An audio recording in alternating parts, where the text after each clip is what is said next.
Bienvenue dans Fitness News les amis, nouveau format vidéo sur ma chaîne YouTube durant lequel on aborde les news de l'industrie de la santé et du fitness. C'est l'occasion de parler de ce qui est récent de notre industrie, d'échanger, vos commentaires sont les bienvenus. Ça sort un peu de l'aspect technique qu'on a l'habitude de voir sur ma chaîne, mais c'est l'occasion d'aborder des trucs un peu différents et d'apporter mon point de vue des fois, certaines critiques, certains échanges tout simplement que j'ai envie d'avoir avec vous. Donc voilà, c'est un peu comme le JT de 20h sur TF1, sauf que c'est pas à 20h et sauf que c'est pas orchestré ici. Tout est vrai. Donc voilà, les amis, dans cet épisode, on va parler de Jon Jones versus Ciryl Gane. Je suis un peu en retard, la vidéo devait sortir la semaine dernière, mais vu que j'étais malade, ça, on n'a pas pu le faire.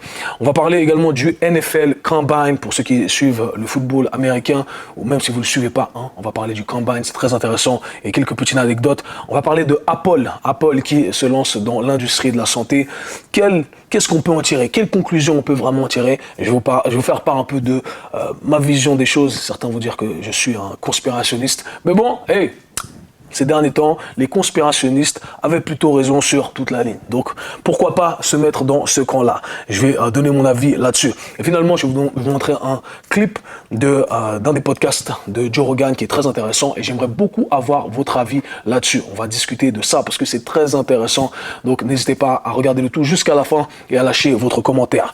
On va commencer directement donc avec Jon Jones versus Ciryl Gane. Pour ceux qui suivent le MMA, combat de MMA Mixed Martial Arts et combat de UFC, la plus grande organisation de MMA. Et du coup, on avait ce grand combat tant attendu, le retour de Jon Jones.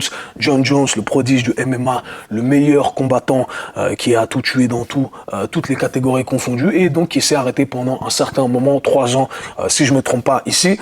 Et pendant ces 3 ans, eh bien, il y a eu beaucoup de questionnements sur le gars, il y a eu beaucoup de controverses aussi, de la consommation de drogue, des disputes avec sa femme, enfin bref, dans sa vie là, ça se passait pas super bien. Il a également changé de style d'entraînement un peu, on va discuter de ça, vu que, hey, c'est mon dada aussi. Et bon, bref, il a été vachement critiqué. Là, il revient au retour dans une autre catégorie. D'habitude, il combattait dans les lourds légers, light heavyweight. Et du coup, il a défoncé tout le monde là-dedans. Bien entendu, il s'arrête, il prend sa pause. Il revient. À la base, il devait combattre, à la base, Francis Ngannou, qui était celui qui détenait la ceinture. Mais donc, Francis a décidé de se détacher de l'UFC parce qu'il n'était pas content de comment les choses se passaient.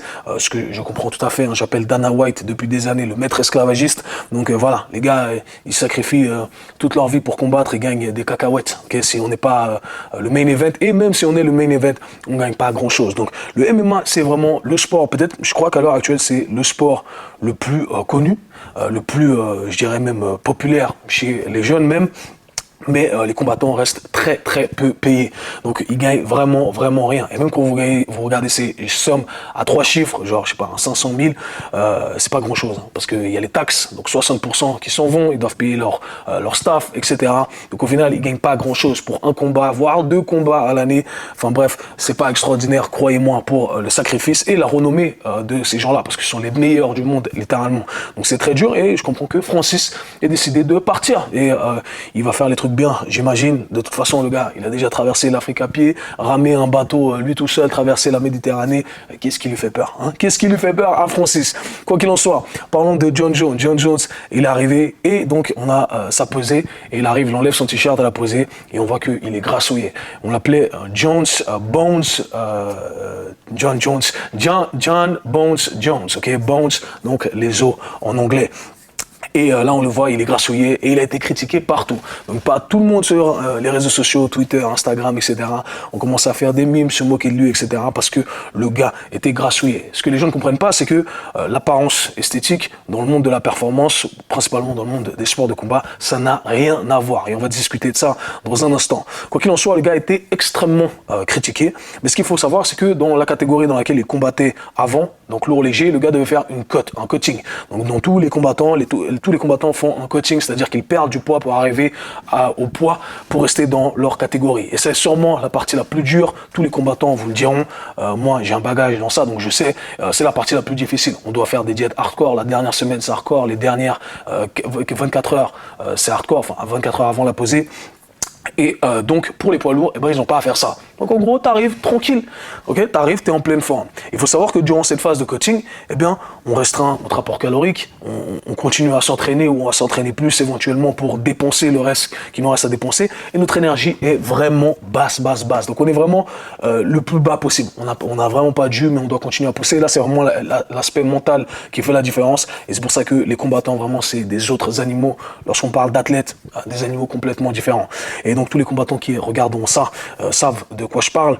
Mais donc, les poids lourds, eh ben, ils n'ont pas à faire ça. Donc, ils arrivent normal. Okay, le gars, il a mangé des cakes toute la semaine. Okay, sweet potato pie. Il arrive, je suis en pleine forme. Je vais combattre, je vais casser la gueule à Cyril Gane. Petite, je le dis, un disclaimer, j'avais dit que John Jones allait smoke Cyril Gane, Charlotte Gane, c'est un bon gars aussi, mais Jones, c'est un autre animal, une autre planète. Donc les choses se sont passées comme prévu, il a battu Cyril Gane, premier round, même pas une minute, je ne me rappelle plus exactement, étranglement.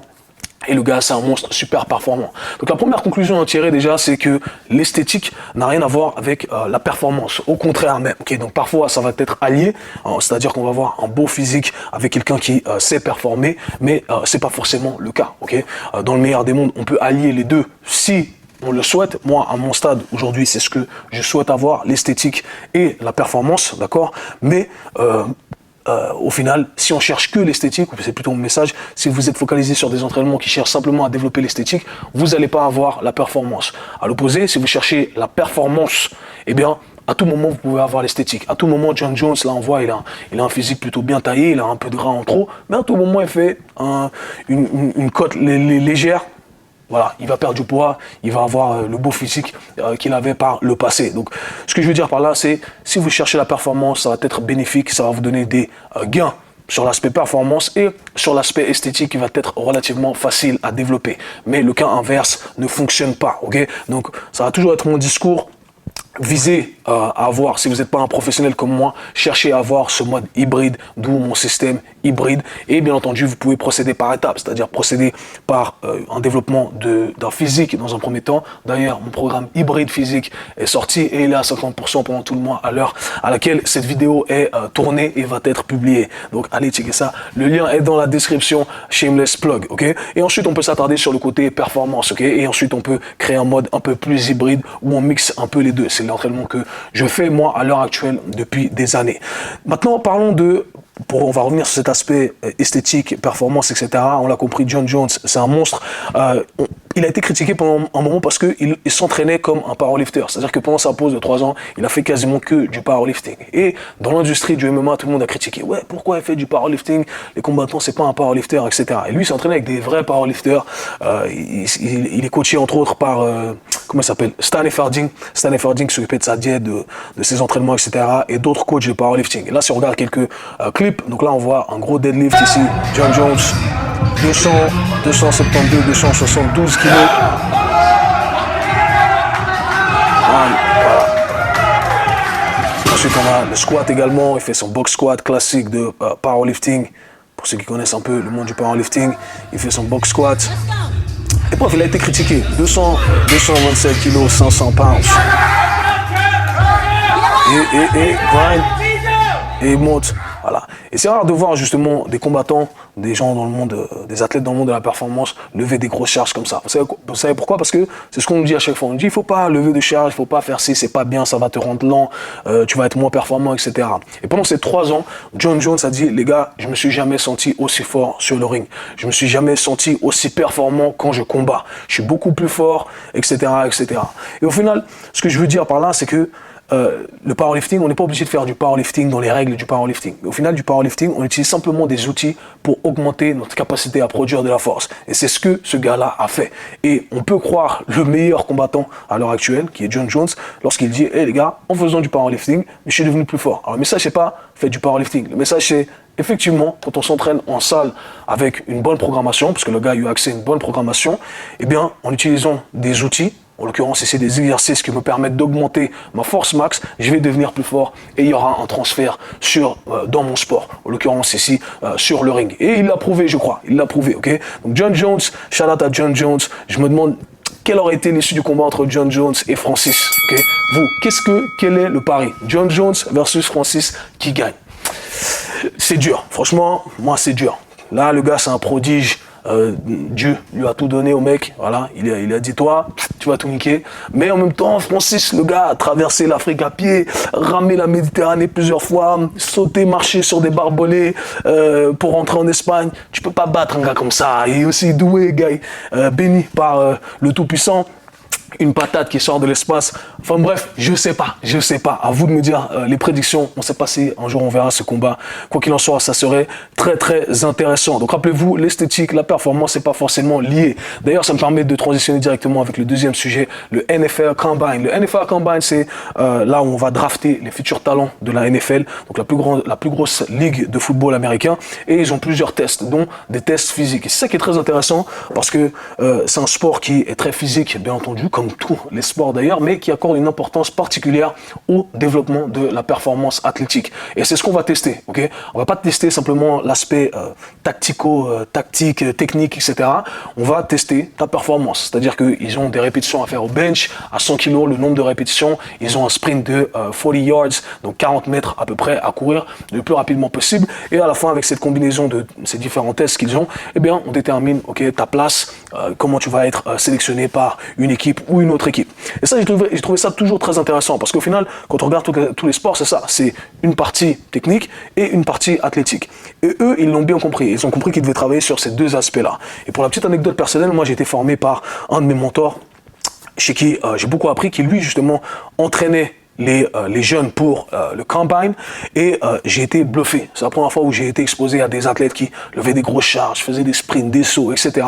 Et depuis, c'est dans mon système. Et je parle de ça depuis 2014. C'était en 2014, moi à New York, Jersey. Je regardais ce qu'ils faisaient et j'étais grave impressionné. Et pour la petite anecdote personnelle, je me rappelle une fois où les joueurs de football américain ont fait un match de basket contre des basketteurs d'un bon niveau. Je crois qu'ils étaient en D2, Ligue D2, donc voilà, un bon niveau universitaire. Et les gars, les joueurs de football américain étaient moins techniques, mais athlétiquement, ils étaient tellement au-dessus qu'ils les ont smoke, ils les ont fumés. Les déplacements, les sauts, dunk, sauts, etc., courir vite, réactivité, tout simplement parce qu'ils avaient un côté athlétique beaucoup plus développé. Et c'est ce que je me tue à dire depuis des années. Développer votre côté athlétique, croyez-moi, ça aura un transfert dans tous les sports. Et si vous êtes déjà un sportif de haut niveau, eh bien, au final, vous êtes au plus haut niveau. Donc, du côté technique, la marge de progrès est basse. Mais si vous n'avez jamais travaillé vraiment sur le développement athlétique, en salle et en extérieur, course, etc., eh bien, il y a une grande marge de progrès. Et ça fait toute la différence. Okay, un bon athlète, si vous rajoutez le côté athlétique en plus du talent, ça crée des monstres. Alors ici, j'aimerais revenir sur une des vidéos qui a marqué tout le monde. C'était viral un peu partout. On a ce jeune gars, je ne me rappelle pas comment il s'appelle, Abakouk, je crois, Abakouk Baldonado. Désolé, j'ai mal prononcé son nom ici. Mais en gros, le gars, il fait, je crois, 130 kilos. Et il court son 40-yard dash, le 40 mètres sprint, en 4 secondes 54. Donc, regardons ça, les amis, c'est assez impressionnant. Il part grosse accélération, 4,54. J'aimerais qu'on compare au gars qui a couru juste avant lui, ou Dante Demus Jr., qui lui doit peser quoi, 80 kilos. Il a l'air de courir super vite. Quand on compare les deux vidéos, on a l'impression qu'il court 2 fois plus vite, okay, parce que il a moins de masse forcément, mais il court en 4,50. L'autre gars, il court en 4,54. Il doit peser au moins 50 kilos de plus. Okay, on voit, il est grassouillé, etc. Ils ont pas les mêmes positions aussi, ça fait la différence. Mais le gars là, super impressionnant. C'est-à-dire que la puissance que ce gars-là, il a pour déplacer cette masse, c'est un truc de ouf. Donc, le fait de travailler sur sa performance, ça vous rend monstrueux. On voit qu'il a une masse musculaire qui est assez conséquente. Du coup, à tout moment, lui, si on veut redonner l'aspect esthétique, s'il fait une sèche, vous imaginez un peu le monstre qu'il peut devenir. Donc, mettez l'accent sur la performance, sur un modèle hybride. Ça va que être avantageux. Et je comprends pas pourquoi il y a plein d'autres sports qui ne s'attardent pas sur le développement athlétique comme ces gars-là le font. Ça fait toute la différence, selon moi. Et j'en parle depuis, bientôt 9 ans que je parle de ça. Hein, quand même. Il faut donner les crédits. Donnez-moi les crédits. Les amis, on va parler directement maintenant de Apple. Apple, my baby. Apple, donc la compagnie Apple, vous connaissez tous Apple, la pomme, qui s'est lancée récemment dans l'industrie de la santé. Alors, qu'est-ce que ça veut dire? On va essayer de décortiquer un peu tout ça. Apple, qui est une société dans le monde de la technologie, comme on la connaît, eh bien, elle a décidé de se lancer dans le monde de la santé. Elle a commencé petit à petit avec les Apple Watch, où on pouvait traquer ses steps, etc. Il y avait quelques informations déjà qui étaient données sur notre santé. Sur votre portable également, vous retrouvez une application qui s'appelle Santé Health, et vous pouvez checker certains marqueurs. Et déjà, l'idée, c'était de dire, hey, on va pouvoir donner des informations à votre médecin sur votre santé, sur votre activité, etc., etc.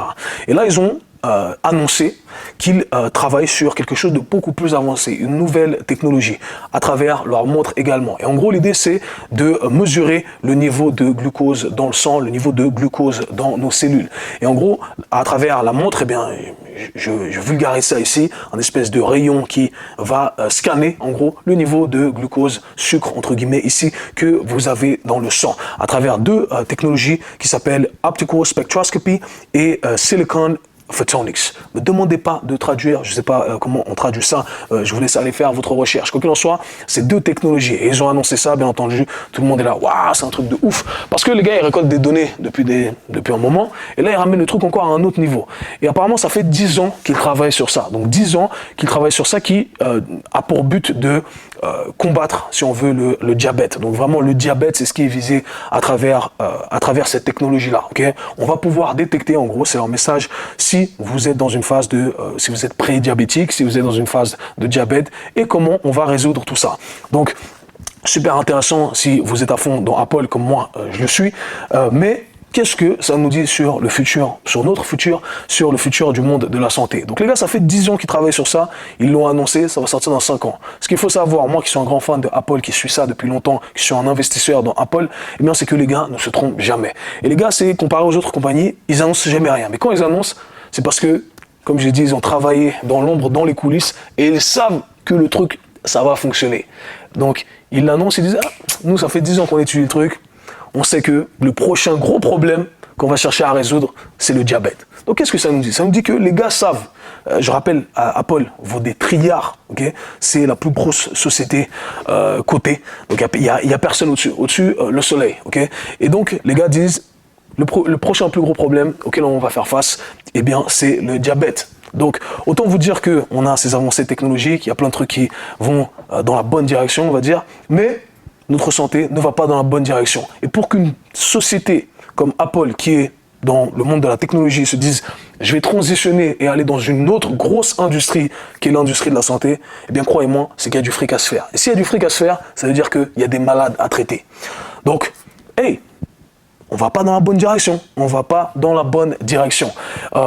L'industrie de la santé, bien entendu, on parle de l'industrie pharmaceutique. Donc là, on se dit, Apple, ils sont gentils, ils vont nous dire, hey, t'es prédiabétique, va faire du sport. Ils savent pertinemment que les gens vont pas faire du sport. Ils s'en foutent complètement. Okay, donc, qu'est-ce qu'ils vont faire? Ah, c'est des deals avec des médecins, des deals avec l'industrie pharmaceutique. T'as du diabète, allez, va faire du sport. Mais, il y a cette pilule pour toi quand même. Okay, prends cette pilule, c'est pas mal pour traiter ton problème. Voilà. Apple, quelques milliards, hein, les industries pharmaceutiques, quelques milliards aussi. Et nous, toujours dans la merde. Voilà. C'est comme ça que ça se passe. Alors certains diront, non, tu vas trop loin, etc. Non. Les gars savent très bien pourquoi ils font ça. Donc, à vous de juger. Qu'est-ce que vous en pensez? Est-ce que vous croyez que c'est bienveillant? C'est pour faire en sorte que les gens se sentent mieux, aillent mieux, bougent plus? Ou alors, il y a anguille sous roche. Et les gars, ils savent pertinemment que on va pas dans la bonne direction et que y a du fric à se faire, tout simplement. Il y a du fric à se faire, ils vont se faire de l'oseille avec ça et on n'est pas sorti de l'auberge. Et moi, je l'ai déjà dit, j'ai déjà abordé ce sujet quand on parlait du futur des métiers de l'industrie de la santé et principalement le mien qui est coach sportif, préparateur, etc. Et je le dis tout le temps, les bons personal trainers auront encore plus de business dans les années à suivre. Pourquoi? Parce que hey, on ne va pas dans la bonne direction. Les gens vont devenir de plus en plus sédentaires, on aura de plus en plus de problèmes articulaires, de plus en plus de problèmes comme le diabète, etc.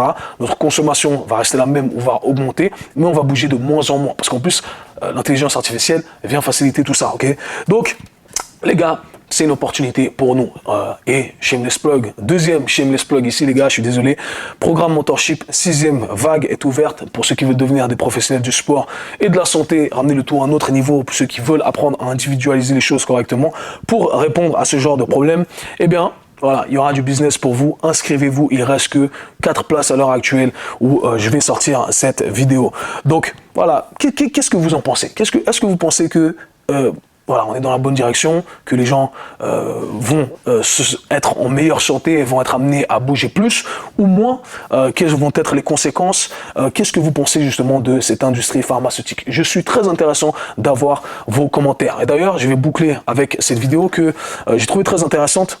J'ai pris ça du podcast de Joe Rogan, le podcast numéro 1, durant lequel il interview Russell Brand. Russell Brand, c'est un acteur, je pense pas que c'est un comédien, je ne me rappelle plus, acteur ou comédien britannique, qui a explosé durant la scamdémie. Vous l'aurez compris, j'appelle ça la scamdémie, pas la pandémie, le coco, le vivi, parce que c'était un scam. On s'est fait scammer, les gars. J'attends toujours les excuses de ceux qui étaient dans l'extrême.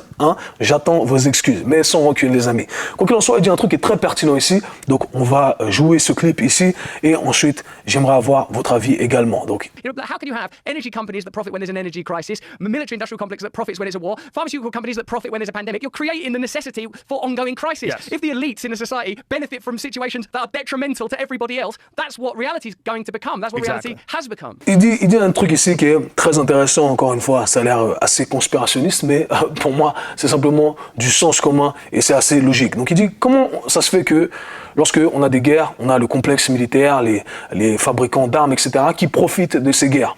Quand on a des crises énergétiques, les compagnies qui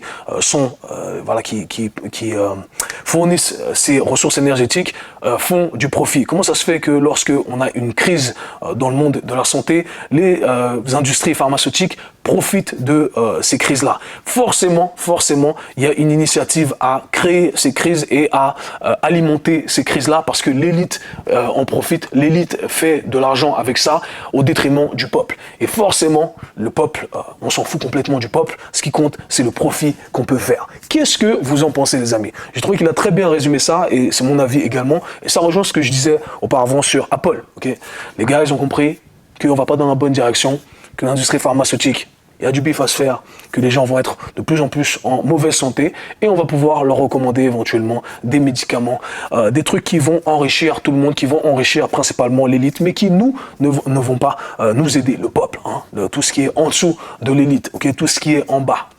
Qu'est-ce que vous en pensez? Je serais curieux d'avoir votre avis dans les commentaires. Donc les amis, c'est la fin de cette vidéo-là. On se retrouve pour la prochaine vidéo sur les fitness news. Peace.